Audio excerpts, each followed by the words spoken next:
Hey, listeners, it's Catherine here, traveling through time to tell you that since we taped this episode, Soylent issued a recall of its food replacement bars due to gastrointestinal issues experienced by some customers, apparently, possibly including our producer, Alex. We only tasted a couple of bites of the bars, so we're fine, but I'm sorry to inform you that you cannot at this time purchase the food replacement bar that tastes like caramel-coated straw. Soylent Drink, Soylent Powder, and Coffeeist are, however, still available for all you workaholics out there. And now, back to the show.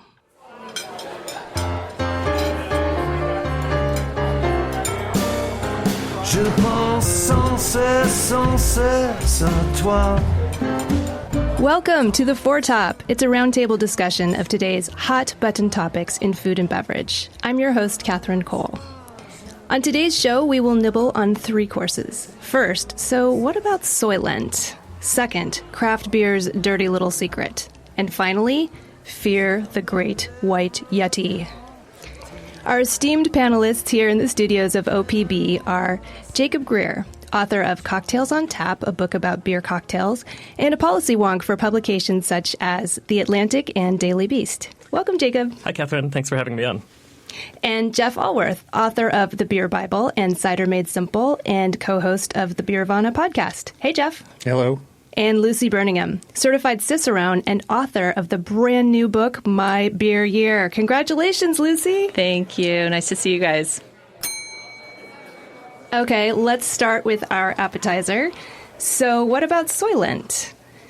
The 1973 dystopian film Soylent Green depicted an overpopulated and undernourished world that survives on nasty manufactured food called dun-dun-dun-dun, Soylent Green. Well, the future is here, and Soylent really is a food product that you can buy and eat.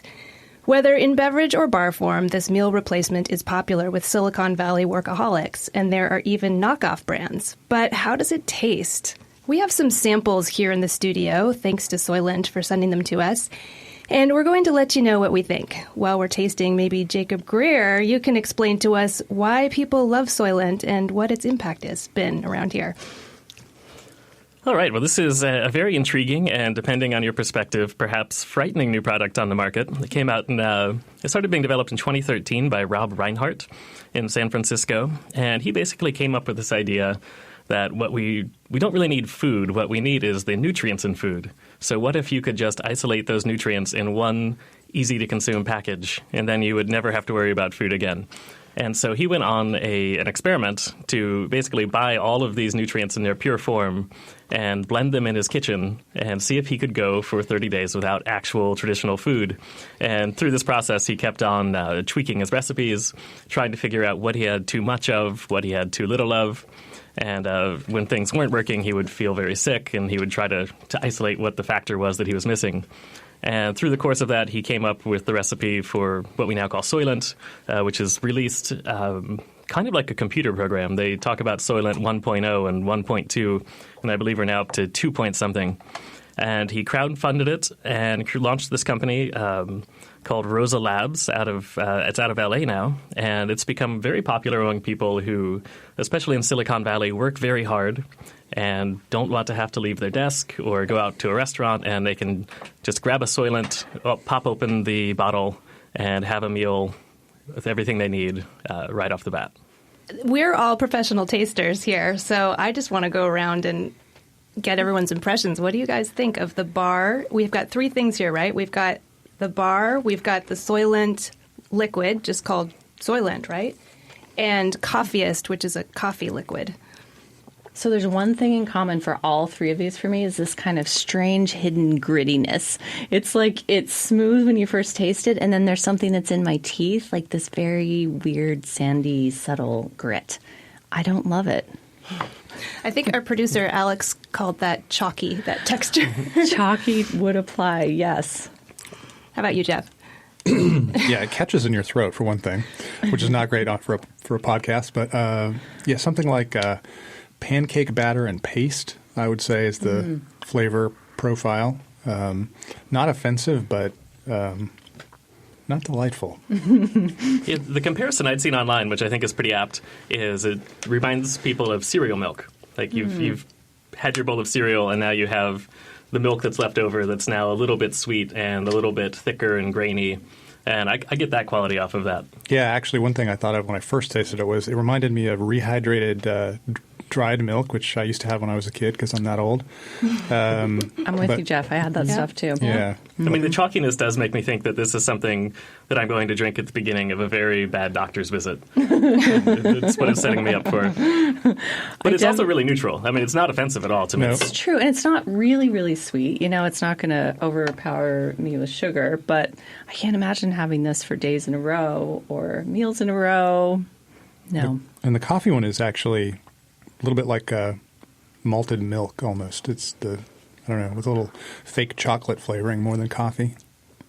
Yeah, I find that one to be the most pleasant. The coffee flavoring seems to do something for that pancake batter flavor that you were mentioning, and also Hakeem in the control room was saying pancake batter.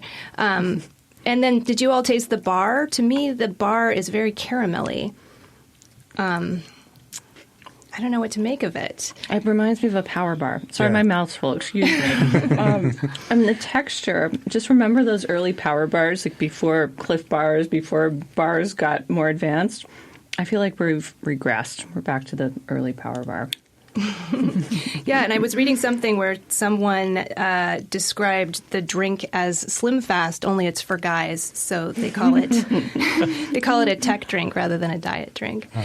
Well, Jacob, you have a friend who's a total Soylent junkie, right? I wouldn't call him a junkie, and I don't think he'd call himself a junkie, but he is a fan, and I've teased him on Twitter about this in the past. And I don't think that we are really the target audience, people who make their living in food and drink. But people who value the time very highly and are more productive than at least I am, I can tell you that, lose out on more sometimes if they have to take a long lunch break. And so I talked to my friend. His name is Eli Dorado. He's the director of technology policy studies at the Mercatus Center in Arlington, Virginia. And he talked to me about how he gets a dozen bottles delivered a month, which is a fairly standard rate. And he actually sees it more as a compliment to normal eating that you would do with friends or to enjoy food, as opposed to something that you would actually use as a replacement per se. And he talks about one experience that I think anybody who's worked in an office has had is, let's say you bring your lunch in to work that day and it turns out that your office mates are going out to have this great social occasion and you have to say, I can't go today, I brought my lunch. Well, with Soylent, you don't have to worry about that because it lasts for a year. So if you don't drink it today, it's going to be there tomorrow and the next day after that. And he talks about how when he's in the midst of perhaps writing a new important paper, the last thing he wants to do is get up from his desk, go to a restaurant, spend $15 on lunch, take an hour of his time, when he could just literally reach up to the shelf, pull out a bottle, and feel totally satisfied, do his work for the day, and then still go out and have a really nice dinner somewhere or cook a very nice meal at home. That sounds like healthy balance right there, Still enjoying food and yet getting your work done. But still, I don't know. Yeah, when I was writing the Beer Bible, I have an experience that actually maybe writers could use this. The book was this Titanic project, and I got really exhausted, and especially I had to turn it in two consecutive years, one half each time. And at the end of that writing process, I became so exhausted that the tiniest decision point was too much. I couldn't even think of it. So I remember at lunchtime I would get up and walk into the kitchen, and I was like, what can I grab? What can I graze on that requires no brain power? Because I can't make this simple decision. And I read an article about this product in the New Yorker, and I thought, that would be great. I would love to have that right now. Yeah, I could see doing this when I'm just absolutely buried in work, which probably says something about my productivity that rarely happens these days. Right. Another point that I thought was interesting about this, and it's a comparison that I don't think necessarily people on either side would necessarily go for, is this reminds me a little bit of the Whole30 movement, of people who go on this diet called Whole30 where they cut out things like beans and sugar and grains and dairy for 30 days. And both Rob Reinhart, who created this meal replacement Soylent, and the people who do the Whole30 seem to be doing the same kind of diet hacking, where the idea is that if you just get rid of everything extraneous in your diet, you can figure out what you really need and get rid of all the fancy accoutrements, which I don't think Soylent is. The best part of eating, right? The fancy accoutrements. I can't endorse that. So I know there are people who are very hardcore about trying to find a full meal replacement and have this dream of never having to do this, or never having to eat food. But I think for most people, it probably makes more sense as that thing that you eat that's the alternative to going for a fast food hamburger when that's your only option. And so this is actually healthier, and you're not really missing out on too much if you do it. Not to mention cheaper and probably better for the planet, because the way this is produced, it's completely vegan. That comes with soy protein, algal oil, which comes from algae, which can be produced very efficiently. So if your alternative is this versus a hamburger, which is incredibly environmentally intensive to produce, it's a pretty good case for Soylent. True. And I was interested to learn that there are a bunch of competitors, which of course there are, but I only hear about Soylent, and there was one called Ample that has probiotics. There are all these people who are trying to come at it from a slightly different angle. So there really must be a market for this stuff. And I do like the way that it's they've just embraced the artificiality and just taking the name Soylent. And their coffee product, Coffeeist, comes from another sci-fi novel where Coffeeist was the name of just the most addictive drink that you could have. And I like that they're just embracing this because it shows how far we've come from the 60s and 70s when we had these tremendous fears about the population bomb and not being able to feed the world. And now you just want to take, Paul Ehrlich, who is the person who warned about this the most, who you should just take him to Whole Foods and say, it worked out. It's okay. We have improved things through technology, and we actually have more variety of food than we could ever imagine. Yeah, I have to say the marketing's pretty clever, the way that it looks very generic. And I don't know if you all went to their website, but they have some pretty funny advertorial or advertising videos that are just completely bizarre, and people running around in chicken costumes, they're just dropping swear words, and they're just kind of like, hey, we're rewriting the rules right now. But Jacob, I wanted to get back to what you were saying about diet hacking, because isn't Soylent kind of part of the larger biohacking movement? Do you know anything about this, where kind of people who are in tech and interested in these kinds of things are trying to just sort of figure out their own bodies and figure out how to make themselves more efficient machines without the help of regular medical science? Do you know anything about that? A little bit, yeah. It's very interesting. And, certainly Rob Reinhardt, who created this to begin with, to his credit, he was the guinea pig, and he put himself through some very uncomfortable times. And one of the things he actually talked about is how your population of stomach bacteria will actually decline if you do nothing but Soylent for a long time. And so normal food then becomes harder to digest for you. So you have to be very committed if you're going to go fully into that route, which is one reason why most people probably would not be up for that. So maybe version 3.0 has bio. It's like got the bio. Yeah, the probiotic. The probiotic, exactly. So your human biome is ready to go. Mm-hmm. But I could imagine that it probably is low on fiber, and I was wondering about that. Maybe there's some downstream effects that you might not like. Downstream, so to speak. There are also, Jacob and I were chatting about this earlier. There were also some people complaining on the internet that they were getting sick from Soylent, but that could be just purely anecdotal. Who knows whether that's fully substantiated or not. I don't know. I think with any new exciting product, someone's going to write in and complain. So, I think we need to wait and see on that one right now. One more thing I wanted to ask you about, Jacob. Did you see that Soylent is pro-GMO? They're very, very excited about GMOs. Did you see that on their I didn't notice that, but that's not surprising. Yeah, I just thought that was really interesting because we all are coming from this kind of culinary background where in fact, I think our next topic, we're going to be talking about organics and small farming and that kind of thing. And it's just interesting to come across something that's a really popular foodstuff that's basically completely opposed to the small farm movement, it seems. But I don't know. I want to be open-minded and give Soylent a chance. I feel like there's a place for everything edible. What do you guys think? What's your final say on Soylent? I think there's a place for it. I like this idea of having it as something to supplement your enjoyment of food. I just would hate to be a human who couldn't enjoy food. I like chewing. Yeah. If I'm writing another book and I'm in anything that deeply, it'll probably be a nice resource. And also I could imagine travel. What Jacob said earlier about on the go, you end up eating such crap. And it's certainly, at least it's balanced and it's not full of fat and other terrible things for your body, fat and salt and sugar. So, yeah. Yeah, I think I would. I'm all for embracing science and technology in different ways. I cannot see myself doing the Coffeeist because I just love real coffee too much. But I could see having the normal Soylent as a nice thing to have on hand in the house just for maybe not quite emergencies, but for times when there's really no better option or when I don't have time to go out or cook something. And one final thing I should mention, if listeners are interested in trying it, as of now, you really have to buy a big box of Soylent if you want to try it. I believe the smallest number of bottles or bars you can purchase is 12. So if you want to give Soylent a try, I recommend having a Soylent party and inviting 11 friends to give it a try before you commit to. I believe they sell memberships, monthly memberships, and that kind of thing. But it is a bit of a commitment. Let's move on to our next course, which is craft beer. Craft beer's dirty little secret. If you're an idealist like me, you like to imagine that the ingredients in your craft beer are sourced from a cute little organic farm. Unfortunately, that's not true, folks.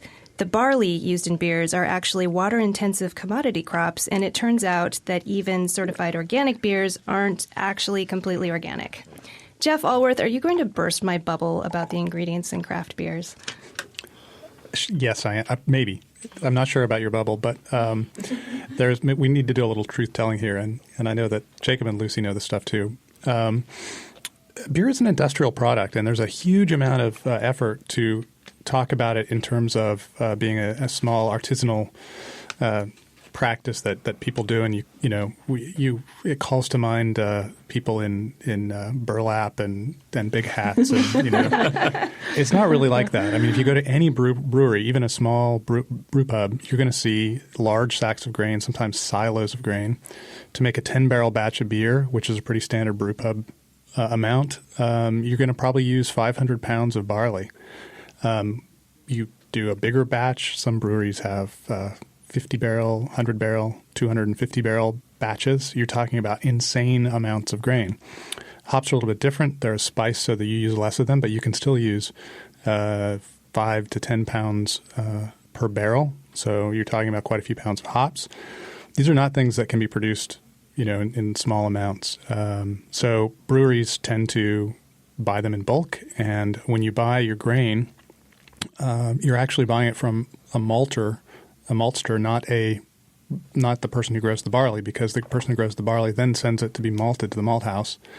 So most of the brewers that you talk to in the United States will know where their malt comes from, but the field that their barley comes from, not so much.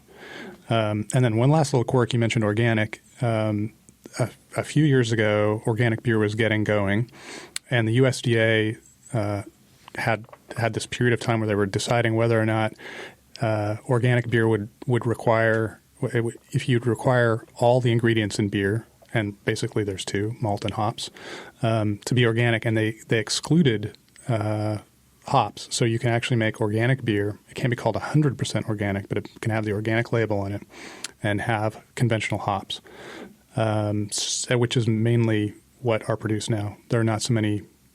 Back maybe 10 years ago, some hop growers were trying to figure out ways to grow hops organically to supply this market.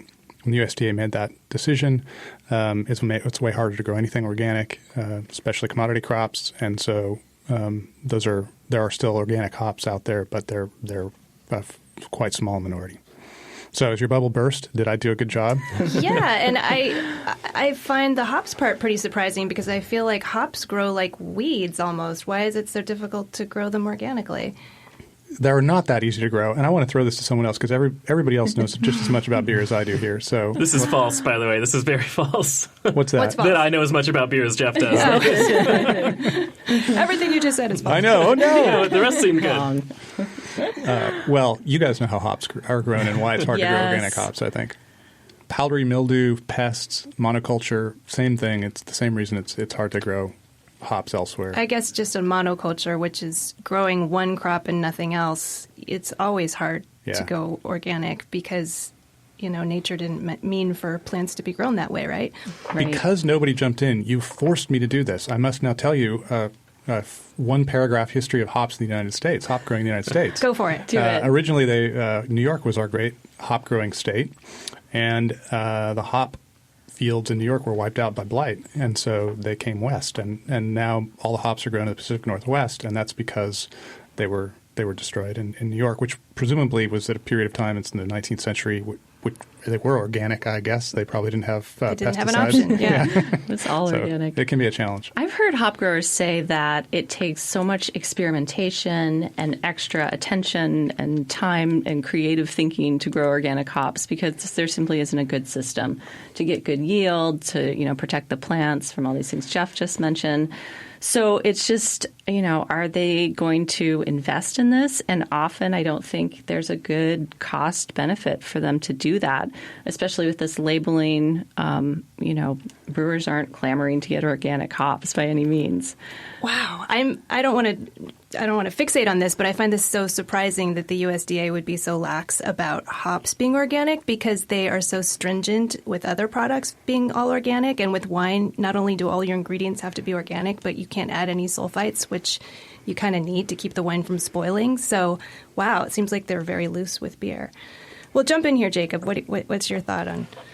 Well, I keep going back to comparisons to whiskey as well, and I just wonder, how much do we need to worry about this aspect of beer? When I get a lot of spirits for review, and some of the best whiskeys in the world are made by just giant companies, giant production facilities, and part of that is because they have decades of experience, and barley and other grains just travel really well. Like if you're making something from barley, it doesn't really matter that much most of the time if you're getting it right from the farm or if you're buying it in bulk. I mean, there's some differences that some people are trying to push. But honestly, I would prefer so many mass-produced whiskeys to a lot of the so-called craft whiskeys that I get there where I'm reviewing them and I think I've run out of ways to say it tastes like vanilla and oak because that's all I'm tasting on every single one. And I feel like beer is the same way, although we might lead this discussion into, say, yeast, which is not necessarily an ingredient in beer, maybe like we'd consider. But if you want that connection to something growing, that might be a better place to look for it. Yeah, I mean, maybe that is. I'm just wondering if I want to really geek out on beer, it sounds like it's not the farming, it's not the barley. So is it the yeast I should geek out on if I want to be a real artisanal beer nerd? It's a little bit like food again. There are ways in which we're really more and more conscious of where our food comes from. But the reason that you go to and in Oregon, this is a little bit, we're not quite this way, but in many places it doesn't show you the sourcing of all of the ingredients in the dish that you're about to eat, and you don't have any presumption that it came from the local farmers market. In a restaurant, it's the chef who makes the food. That's the reason you're there. It's because of the way the chef puts the ingredients together. And beer is much the same way. It's the way the brewer puts the ingredients together. So they're all buying them from the same malt houses. There's only 2 main states where you can get the hops, not so many growers. And these are filtered through these large hop companies that sell the hops. So everybody has the same ingredients, and it really comes down to the brewer to put those together in a way that's tasty and different. And that's not to say there aren't breweries that are trying to do the small batch sourcing thing. There's some breweries that are growing their own wheat and barley, pumpkins, honey. Rogue is one that does a lot. People are growing their own hops. So I think breweries understand that that's something some consumers are looking for. And that's out there. So if you really want to be a purist, Catherine, you can. And I want to back up and say Rogue is a brewery that's here in Oregon. But are they nationally distributed? I believe they are internationally, too. Yes. Okay, yeah. Yeah, and this is a cool thing. Lucy is totally right. I'm glad that my broad discussion has lured her into correcting me. There are now more and more states are growing their own hops because they want that quality of terroir, because you do get a different hop flavor depending on where the hop is grown.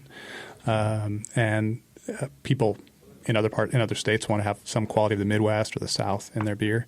And we are starting to see a little tiny bit of, I guess for a better word, you'd say artisanal malting and barley growing. You see that here in Oregon. There's a few places that are now making malt that you can buy that's grown, barley grown here, barley and wheat that's grown in Oregon and malted here. So you can say on your label 100% Oregon ingredients, which is starting to be a thing. I was in South Dakota a couple of months ago or last month, and they're thinking about growing hops there, and they're starting to plant them and trying to figure that out because they're interested. They don't have so much of a beer industry there, so they were thinking it's a big farm state, so maybe if they can promote the ingredients, then the beer will follow. So it's totally a thing that's happening. Lucy is exactly right. Well, this has all been so interesting, and I'm sort of understanding why wine snobs are wine snobs. Not that wine is any better than beer, but because the grapes are all estate grown in many cases. So the winemakers farming their own grapes, and that's pretty much the only ingredient in wine, whereas the brewer is kind of sourcing from all over. But maybe that's changing. This is really interesting. Well, maybe we should take a tasting break because you brought a beer, right, that maybe is artisanal. Well, tell us about the beer you brought. So this is a beer that I brought back from Anchorage Brewing in Alaska, which I got to visit twice this summer. And they're known for their sour program. So, again, starting with kind of the same raw ingredients that any other brewer would use of yeast and barley and hops. But then they put a lot of emphasis on letting the yeast run wild a little bit and barrel aging their beers. So this is a beer called Andronymus, which is named after, which I had to look up that word. Andronymus refers to fish that swim from the ocean up rivers to breed. So it's a reference to the Alaska salmon. So this is a black ale that was aged in Pinot Noir barrels, along with some whiskey barrels, with some Brettanomyces and other different yeast, which add different characters than you would from a traditional brewer's yeast. So making a beer like this as a brewer, you kind of have, Jeff could talk about this more, but you kind of have to step back and let things take their course and know that you won't be fully in control as much as you might like, which can lead to interesting and sometimes disastrous results. Hopefully, in this case, a good one. Yeah, so in the beer world, I think, Catherine, in the wine world, I don't know if you call Brettanomyces a wild yeast or not, or if you just call it the bane of your existence. The enemy. But that's what we call it in the beer world. And they're not exactly wild always, but they were more recently wild than other strains, and they behave a little bit more ferally. Yeah, Brett is something you don't want in your wine unless you want to be known as sort of a wild barnyard-style winemaker. So that's interesting that it's desirable in beer. Well, sometimes. Not always. Depends on the style. Yeah, sorry if I missed a bit of that. I was pouring beer while you were talking. You did a beautiful job. You did. Well, it's a beautiful chocolatey color, and the foam is beautiful. Has a distinctive Brett nose. You can smell the wild kind of barnyard, and there's a Brett are known for producing fruity-like esters, and I'm getting some kind of grape or cherry esters in the nose. I can smell that sour. Mm-hmm. I want to make clear also for listeners the spelling of this beer because I heard androgynous. This is a beautiful bottle. It's got this gorgeous, it looks like a woodcut of a snarling salmon on it. And it's Anchorage Brewing Company. Anadromous is how it looks like. I mean, you pronounced it much more beautifully than that, but it's spelled Anadromous. And the alcohol is 8.5%. Just a little light drinking. Afternoon beer. All right, Catherine, I have a question for you. This is a beer that I would say has a wine-like or vinous palate. But I'm a beer guy, and we have an actual person who knows something about wine here. Would you say that?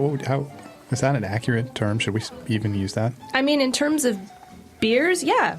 Okay. Yeah, it's a winey beer. Well, especially because it's got this, it was aged in Pinot Noir barrels, right? It Yeah. was. Yeah. Yeah. I would say it's a winey, on the winey end of the beer spectrum. All right. Okay, that doesn't offend you. Because No. I do hear, No. people talk about that a lot in the beer world. Oh, really? This is a winey, or reminds me of wine, or, Oh, that's so interesting. wine-like beer. I don't think I've ever heard anyone describe a wine as beer-like. Beer-like. Well, we're just not even going to talk about that. Yeah, I don't know what to say about that one. Well, there's the champagne of beers. That's true. That's true. There you go. Yeah, I guess Prosecco can be a little bit like the champagne of beers. But once people start sourcing their beer ingredients locally, then, I don't know, maybe the two worlds will converge. I think it can happen. Maybe sometime we can talk about the intersection of wine and beer. It sounds like beer does not intersect wine, but wine actually, the wine world has affected the beer world quite a bit. So put that... Future episode. Yeah, put that on I like the list of that. to-do. I'm going to write that down. Thanks for sharing this beer with us, Jacob. Yeah, I like it's it. a good one. If anyone's wondering how I was keeping that Soylent and that beer nice and cold while we were talking, it was because I brought one of my 2 Yeti coolers. So let's move on to our third course, Fear the Great White Yeti. Not the abominable snowman, but this cooler manufacturer.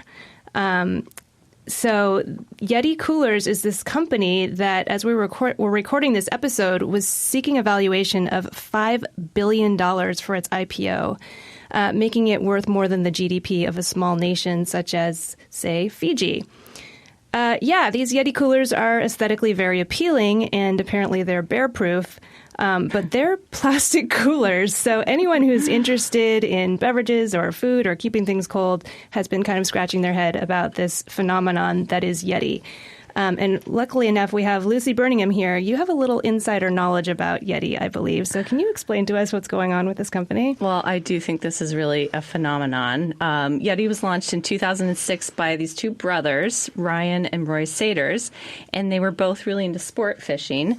So they felt like, there was a market for a cooler that was super, super tough, something they could, throw into a boat, throw into a truck, stand on if they needed to fish from it. And they also wanted a cooler that would retain ice, which I guess is the industry terminology for, just doing what a cooler is supposed to do.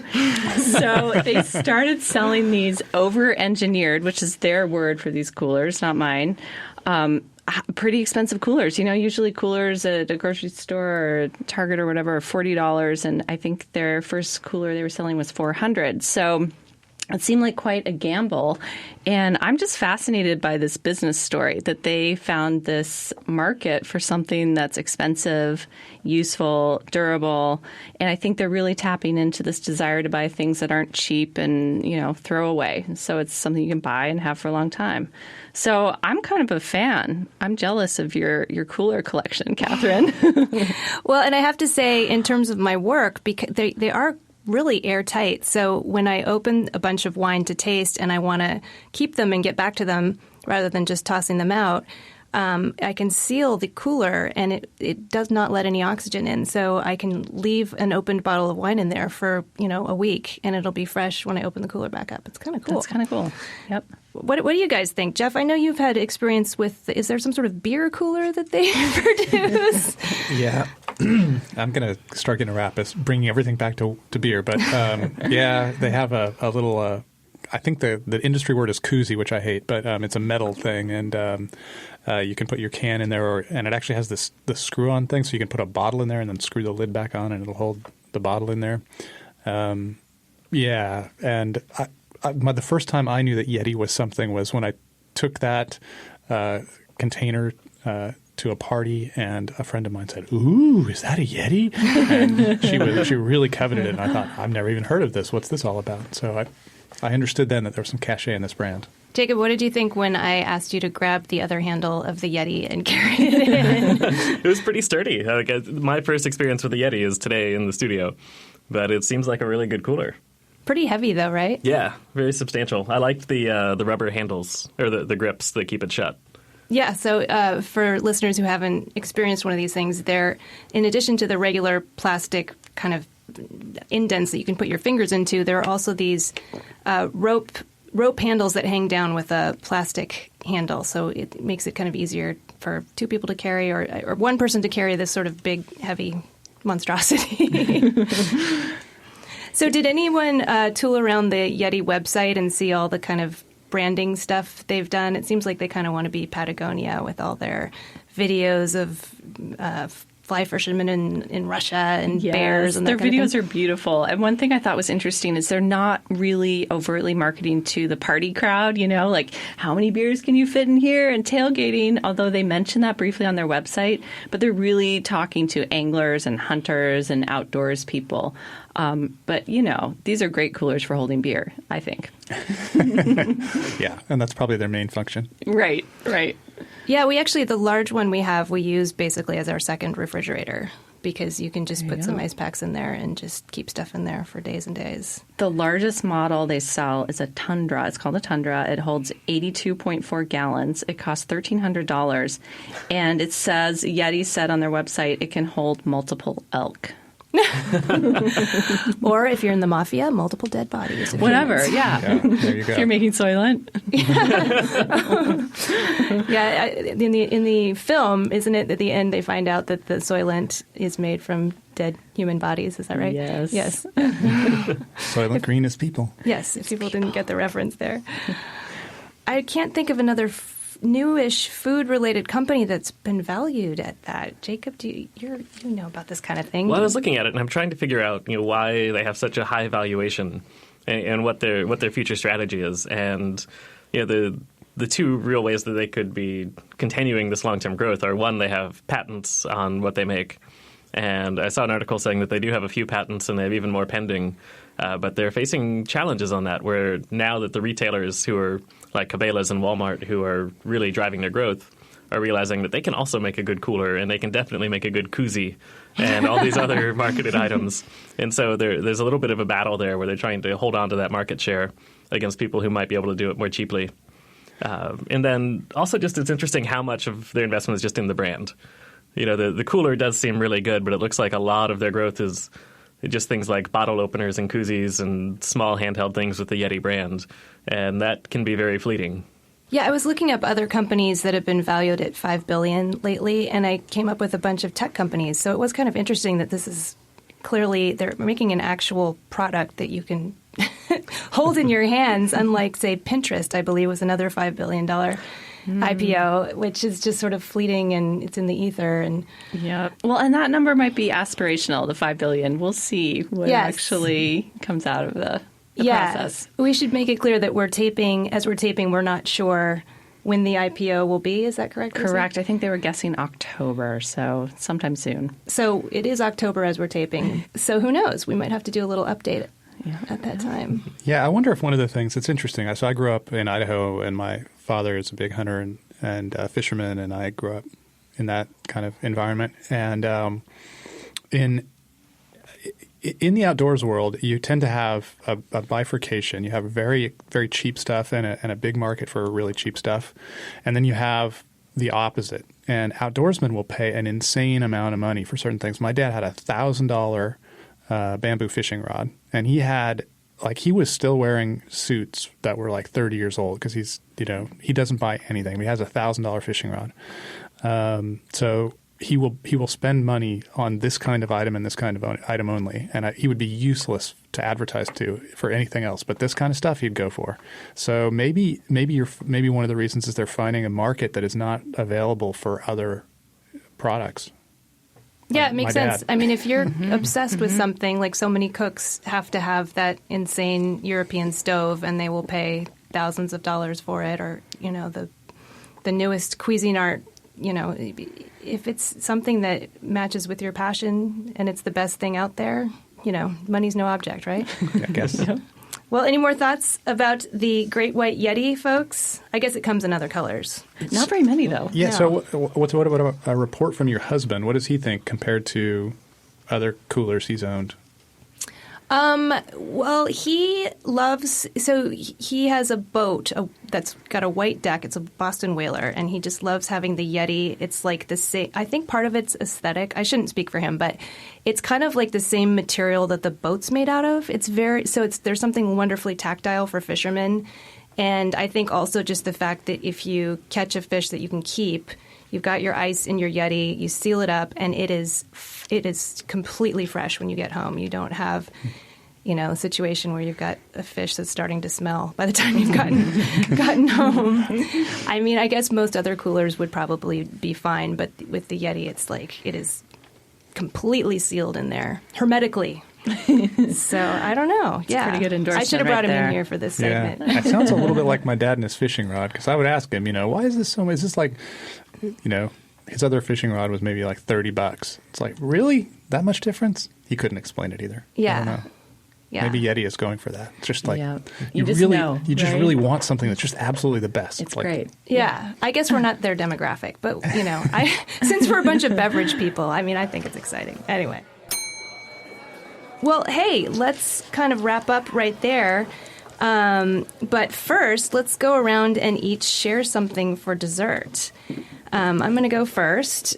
And actually, I don't want to drop the subject of Yeti coolers yet because I went to their brand ambassador page on their website this morning and I counted 36 brand ambassadors.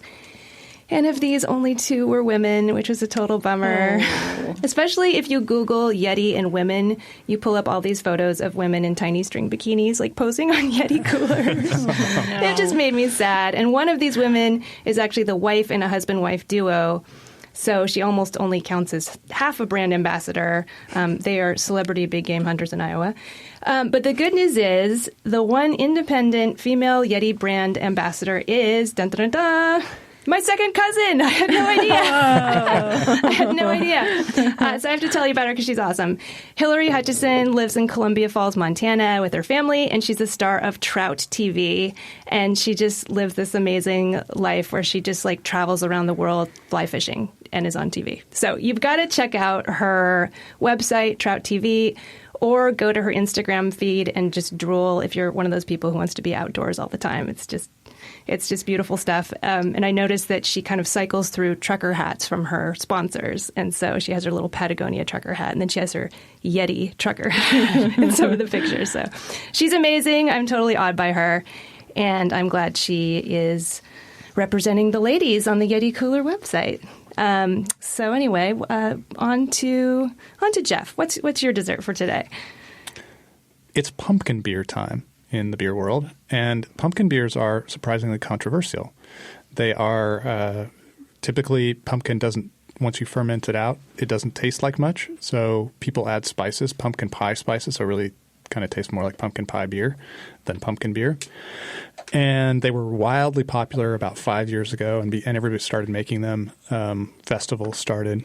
And then this huge backlash came. And now everybody, like social media is filled with haters who really hate these beers, and sales are totally bottoming out. And I was one of the haters. I've never really been a big pumpkin beer fan. But I have to say, watching all the vitriol reminds me that there's a time and place for everything. So I'm looking forward to having a pumpkin beer this year, and probably it's not going to be the most enjoyable beer I've ever had. But there's a thing about the crisp weather and the Halloween decorations and having a pumpkin beer that seems totally appropriate. We don't have actually so many beers that are perfectly associated with the time and place.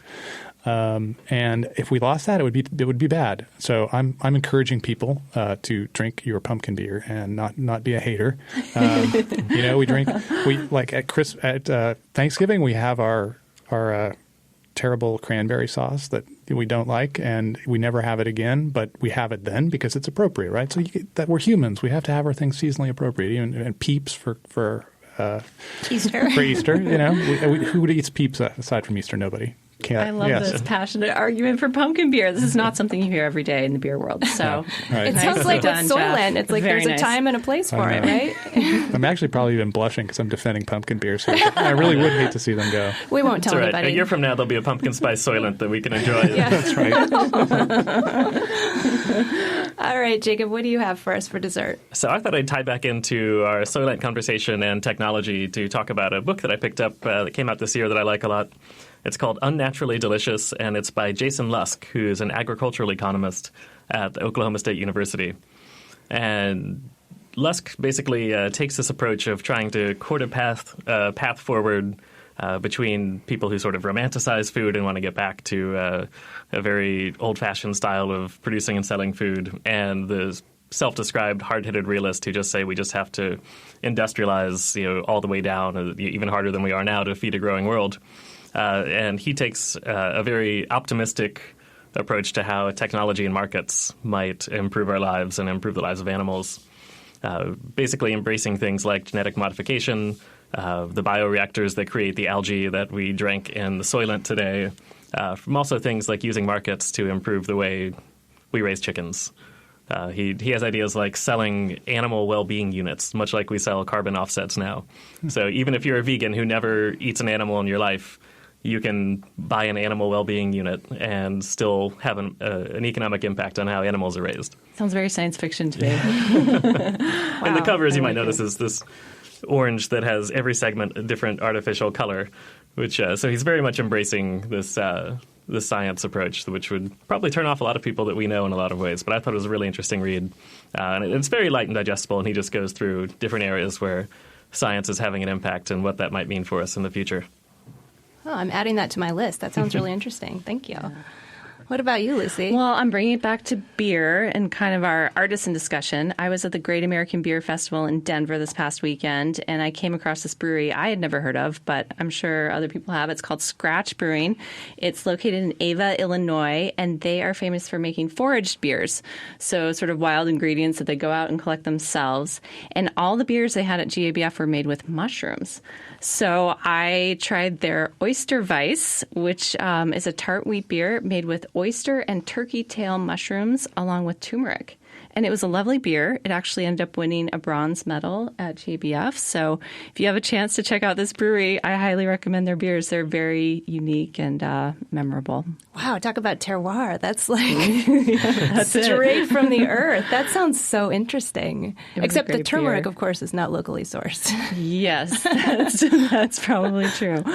Wow, that sounds really cool. Well, thank you guys. Special thanks again to all you awesome panelists. Lucy Birmingham, author of the fabulous new book, My Beer Year. Jacob Greer, an expert in both cocktails and public policy, and Jeff Allworth, beer and cider guru. You guys were awesome. Thank you. Thanks for having us. This was a lot of fun. Thank you. Hey, folks, we want you to savor the conversation with us. You can subscribe to The Four Top on iTunes or however you get your podcasts, and please leave us a rating. At facebook.com/thefourtop, you can suggest topics for us to discuss after you like our Facebook page, of course. And tweet us, please, at @4top, all one word. Today's show was recorded in the studios of OPB in the high-fiber, protein-packed city of Portland, Oregon. Our producer is Alex Ward. Special thanks to OPB sound engineer Hakeem Hasworth. And our theme music was performed by the incomparable wine importer Kermit Lynch. I hope you can join us for our next episode, and please tell your friends about the Four Top and give us some loving feedback in iTunes. Ciao! Nuit blanche, nuit blanche, nuit blanche. Did anyone leave a tip?